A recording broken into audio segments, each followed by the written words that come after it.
Kibaki, and to tell them that the Kenyan people are with them at this particular time. Honorable Speaker, this is actually what we can call the end of an era. This one is actually the last of the founding fathers that has left us, and the history will always judge him kindly because he has been the best of the best as far as the affairs of these countries are concerned. Honorable Speaker, I'd like maybe to just say that, as they say, calm waters run deep. And I believe there is no deeper leader that has ever served this country more than Mwai Kibaki. In fact, many people will have seen his demeanor, self-effacing manner of living and of doing his work as a weakness, but it was a strength that actually made this country great after it was actually the precipice as far as its economy was concerned. He actually retrieved the economy of this country at the very brink when it was almost about to cross the Rubicon. Honorable Speaker, Honorable Kibaki taught us many things. The most important of them all is that a great leader is born, a great leader remains a great leader, and did not have to be a gadfly to become a great leader. He became a great leader because he was meant to be, and he was. Honorable Speaker, the other lesson that we as politicians have learned from the life of Mwai Kibaki is that your family does not need to actually ruin the economy through theft, through corruption, or through actually dipping their hands in the till. He left a family that was clean. He left a family that did not have to benefit from the public largesse. And I think this is a family that should have been emulated, and we are very proud of that family. Honorable Speaker, I would like to also say that Honorable Kibaki taught us that endurance pays. He also taught us that you can actually fall once, twice, thrice, but as long as you want to rise up again, you'll rise up again and win the prize. He taught us that, and he became the president of this country after people had ruled him out politically. From him, through infrastructure like the Narok-Sekenani Road, and I think there are many things that he did for us. We got employment during his time, and he never segregated or served a particular community but served all Kenyans. May his soul rest in eternal peace. Thank you, Honorable Speaker. Member for Kikuyu. Thank you, Honorable Speaker, and allow me to join other Kenyans in conveying my heartfelt condolences to the family of the late President, those of my family, and the people of Kikuyu. Honorable Speaker, the late Honorable Mwai Kibaki goes down in history as the greatest president since independence that this country has ever had. He is an economist par excellence, a Democrat par excellence, and he remains in the annals of our history as the greatest president that this country ever had. Honorable Speaker, the late president moved our economy from the doldrums to a renewed economy that was very robust. And Honorable Speaker, he did that, increasing our revenues from an average of 180 billion shillings to close to 1 trillion shillings without having to arrest a single business person in this country, without having to close down a single business in this country. Unlike today, Honorable Speaker, when our revenues are dwindling and we are closing people's businesses, we are shutting down businesses of the likes of Tabitha Karanja, Humphrey Karaoke, and other innocent in Down Road, Nyamakima, Honorable Speaker. Honorable Speaker, the late president was a Democrat par excellence, Honorable Speaker. He knew his boundary. Constitutions are usually changed at times of war, but Kibaki changed the constitution and the country was calm because he accepted that if there has to be a democracy in this country, then we, as a nation, must accept to change the law. Mr. Speaker, he did a lot in terms of infrastructure. I remember when we used to travel from Narok to Nairobi, Mr. Speaker, we'd go all the way to Nakuru, through Kericho, and then to Kino, and then to Nairobi. But after he took over, Mr. Speaker, he changed all the roads in this country so that each and every road was passable. Speaker, what Kibaki did in a few years, which I think it is only 5 years, he introduced even the free primary education. something which you can't imagine. The current government, which has taken this country for 10 years, has never even improved on the free primary education, Mr. Speaker, not even changing the free secondary education. Speaker, I wish to say, lastly, that Kibaki will be remembered for so many things. And what I'm saying is, even as we remember this great man, those of us who are left behind, suppose this country gave you an opportunity to serve as a president, what will you leave behind? Will you leave a united nation? Will you leave a country that is economically vibrant? Will you leave a country that will remember you for many good things? Or you will leave a country that will be in shambles? Speaker, that is a question that must live with us, even as we are closing the term of this 5-year term of members of parliament going for another election. Speaker, may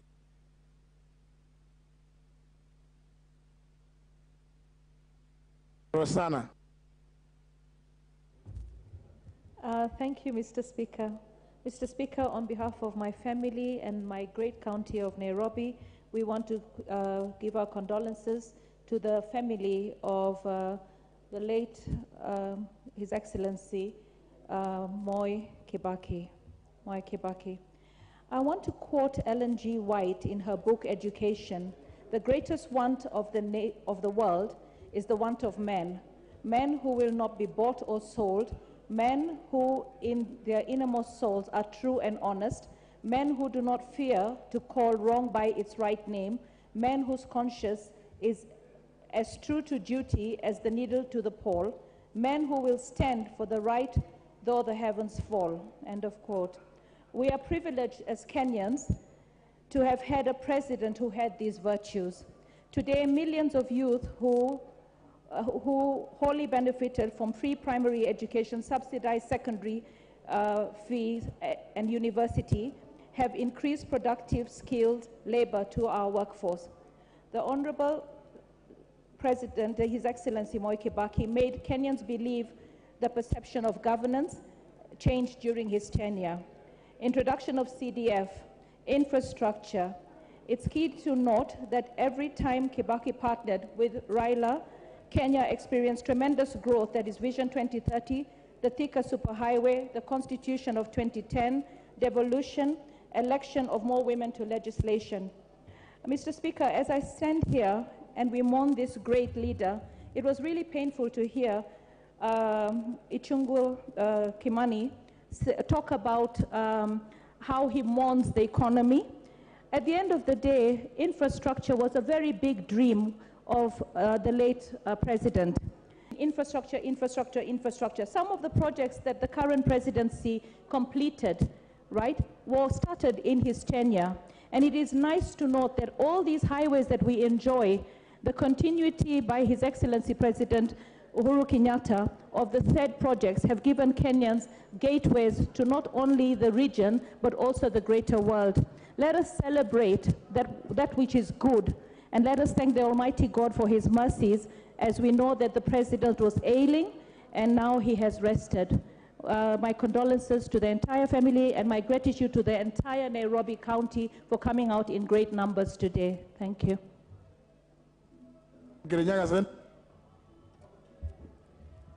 Thank you, Mr. Speaker, for giving me this chance to of the late President Mwai Kibaki. Mr. Speaker, the late President Mwai Kibaki was in a class of his own. He was a great man, a man who rose from being a humble shepherd in the slopes of Odaya to becoming the president of this great nation. He's a man who was involved in the improvement of the law in Kenya and also constitutional development in this country. He was involved in the enactment of the Constitution, of the Independence Constitution, and more so the 2010 Constitution, which we all celebrate. He is a man who taught us humility through his deeds. One thing to remember, when he was demoted from being a vice president of this nation to a minister of health, instead of quitting, he went on to serve, and served so well. Also, one has to remember, is a person who really also taught us resilience. Is a person who contested twice for the seat of the presidency, lost twice, but went on to win the presidency in 2002. It's someone who gave this country new hope when he won in the year 2002. Especially, he taught us that our children need to go to school, all of them, and do that introduced the free primary education. He's a man who taught this country to believe in itself in terms of economy. When he was the president, we saw banks hawking loans because the economy had improved so much through his policies. He's also a man who, through him, taught us that in his own class, he was a giant, especially considering that, and also went on to have masters in those early days. And I think it's through that this great man, we always remember him, especially also his way and gift of bringing country together, even the times of tumble. Someone who never used to suffer fools, someone who never used to be harsh or even dictatorial throughout his management. In fact, he demystified the seat of the presidency in a way that we came to appreciate. You can criticize the president without being and the people of the great county of Kajiado. I want to send my condolences to the people of this group. That first of all, I was the last interior minister of Kibaki's administration. Then it was called the Ministry of Internal Security and Professional Administration. Economically, Kibaki was a performer. Politically, he was a Democrat. Mr. Speaker, why do I say as a performer? You know, in my first term, 2003 to 2007, in my own constituency, Mr. Speaker, the late president, for giving us a district called the Tokto district, where we used to come up to Nairobi and then go back to Kajiado to get our district services before, Mr. Speaker. Mr. Speaker, the late president, Mwai Kibaki, can be remembered for so many good things. Actually, it's just good to say that so far, he is the best president we have actually seen as a country, Mr. Speaker. In fact, we keep saying that he came a little bit too late when the term limits for the president were already in our constitution, Mr. Speaker. Otherwise, we would be very far, Mr. Speaker, as a country, if we had gotten that democratic leadership and also leadership based on performance of Mheshimiwa Kibaki, Mr. Speaker. I also remember personally that he awarded me with the 2 medals. One was the Moran of the Golden Heart. The other one, he awarded me the Elder of the Golden Heart, Mr. Speaker, as a cabinet minister. And I benefited so immensely with his wisdom when I used to consult him on matters of security, matters interests of this country, matters politically. And finally, I want to say what he used to tell us in cabinet, that cabinet ministers find time for 3 things. 1, find time for parliament. That is where you will articulate issues. Find time for your constituent and find time for your family. So he was a great family man. And I would like to say, may his soul rest in eternal peace. Thank you, Mr. Speaker. Bumula. Thank you, Mr. Speaker. From the onset, on my behalf and on behalf of the great people of Bumula, I also wish to pass my condolences to the family of the late President Mwai Kibaki and the entire nation. Mr. Speaker, when we mourn such a great man, we pick some lessons that we need to follow as leaders of this country. One thing that I realized with Mr. President, the late President, that every time, because that time when he was serving as the president, some of us were in the civil service, that every time we had opportunity even to visit him in the evening, you realize that he's sitting with men who could guide him on how to run this country. Mr. Speaker, as a leader, you need good advisors. President Kibaki, Ambassador Muthaura was always there to see the kind of people that would sit with the president until late. And today,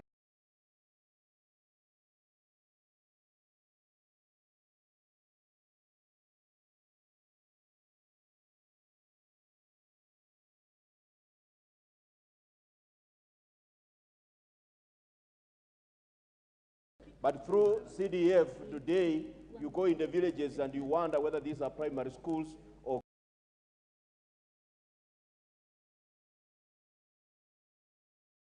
One man who knew, when you listen to some of those fellas who served with him, they will tell you that they will go to him to consult for advice and see how best to improve this country.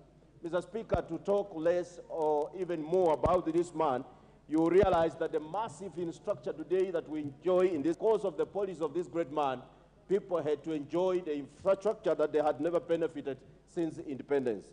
I concur with one leader who said here, I think it was the leader of the chief whip of the majority, who suggested that actually such a great man should be remembered. And the building standing behind you, Mr. Speaker, because of your effort also bringing it up, be named Kibaki Towers, so that this great man can be remembered by this house.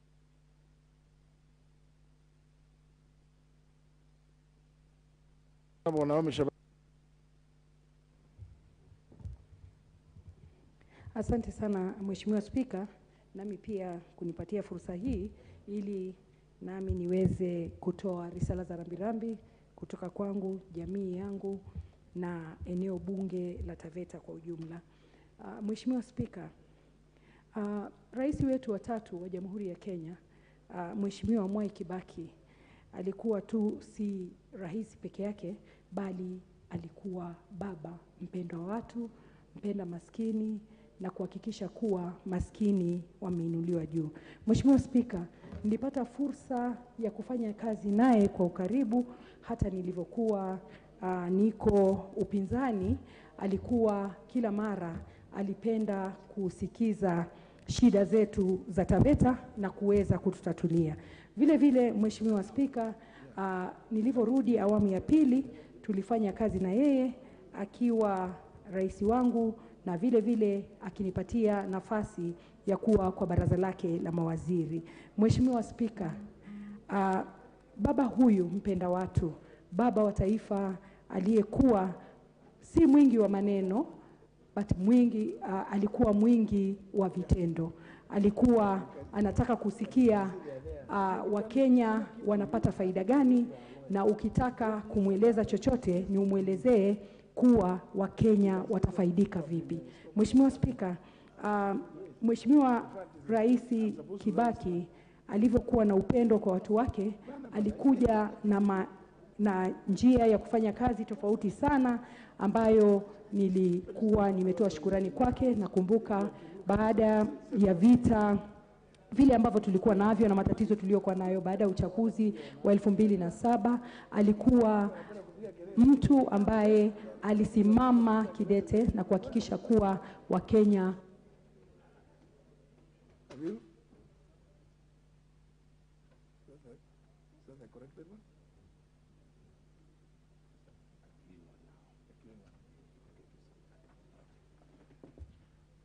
Order members. Honourable members, as you are aware, that the body of the late retired third President of the Republic of Kenya, His Excellency Mwai Kibaki, has been lying in state within Parliament buildings along the Speaker's walkway for the third and final day. In this regard, today's sitting has been determined to end at 4:45 p.m. to allow certain steps attendant to the departure of the body of the late retired President to take place before 6 p.m. Therefore, this is a sequence of what is going to follow. Debate in respect to the motion under order number 8, for which the mover has no right of reply, has just ended. Now, the Speaker's procession will leave the chamber as usual. Thereafter, honourable members will leave the chamber and converge at the main Parliament gate facing KICC and await the casket of the late retired third President as it exits Parliament buildings. The Chief Sergeant at Arms will guide members on the designated waiting place. The Speaker, the two leaders of the majority and minority, or the whips, and the Vice Chairperson of the Parliament Service Commission, the clerks at the table, and both the leadership of the Senate will assemble at the members' lounge to join the family of the late retired third President of the Republic of Kenya. The leadership will thereafter converge at the Speaker's walkway to form a procession to escort the casket, together with 2 representatives of the family and the Kenya Defense Forces team.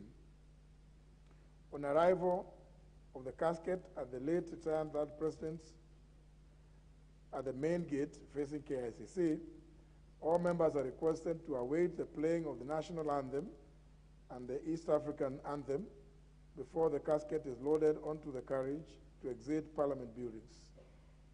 The parliamentary procession will symbolize the House paying its last respects and honoring the late retired third President for his service to the House. The House, honour members, time being 49 minutes past 4,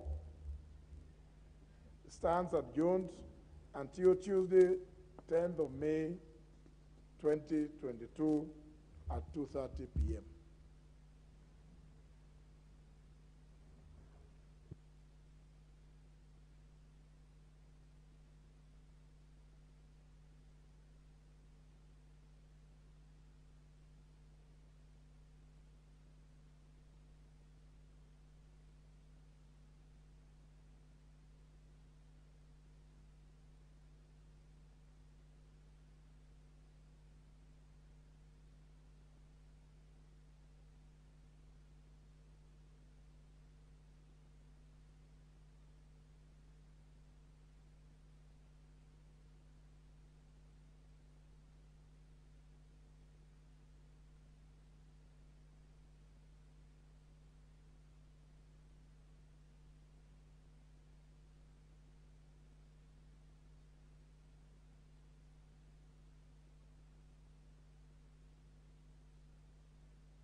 Kadi hapa pia.